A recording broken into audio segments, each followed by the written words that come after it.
Yes, this is waterside, and I think the thing that distinguishes Stratford from many other places is that this flooding here today has taken people very much by surprise. Came up very quickly as the Avon just couldn't cope with the rainfall in the early hours of this morning. And let's just walk over, because beside this walkway is something called the Stratford Canal basin, where the barges all moor up. In fact, one of the barges broke free this morning and got stuck underneath a bridge.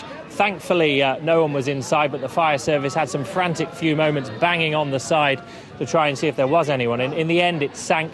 It is now jammed underneath the bridge, so it stops all the barges that are already in this basin from getting out. Now, this is having an impact on the town. Let's bring in Nick Longdon. Now, you've got a floating restaurant behind us. So extremely floating at the moment. Yes, I mean, obviously, the fact that you're stuck here is not going to affect you too much, but generally, this is a nightmare for you, isn't it? It is. It's the same as 1997, 10 years ago. It's virtually the same flooding. We obviously cruise down the river, which we're not doing at the moment.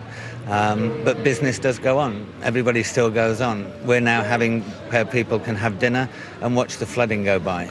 So everybody alters to it. I was going to say, I mean, although it's pretty grim here, elsewhere you can actually get into Stratford still. And that's something obviously businesses are going to be keen to let people know, because it can have a knock-on effect that people just stay away. For sure. I mean, it's one main street just down the side of Stratford. The rest of Stratford is fully open. We're open, and in a few days this will go down. So yes, it's exciting for everybody at the moment, but there's been some trials and tribulations with it, but everything carries on as normal. I was going to say trials and tribulations. You had a wedding party booked in this afternoon. I understand that's had to be cancelled. Well, no, we managed to relocate them to somewhere else, so they're going to have a lovely day anyway. But it's the only particular event that we've cancelled. We're carrying on with all our other customers, and we'll carry on as normal. There does seem to be that sort of Dunkirk spirit about a lot of the areas we've been to in the flooding. Do you get a sense of that people are just pulling together to try and get through this? For sure. Most of the businesses around here was the same businesses that were 10 years ago with the flooding.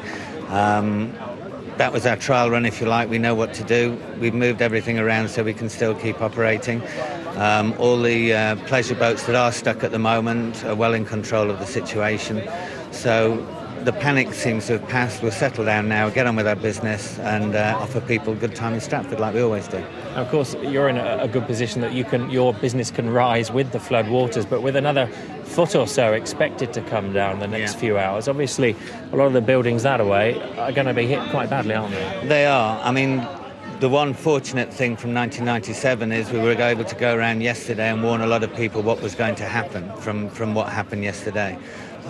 So a lot of people are more prepared than they were before. It's just July, you know. What do you expect?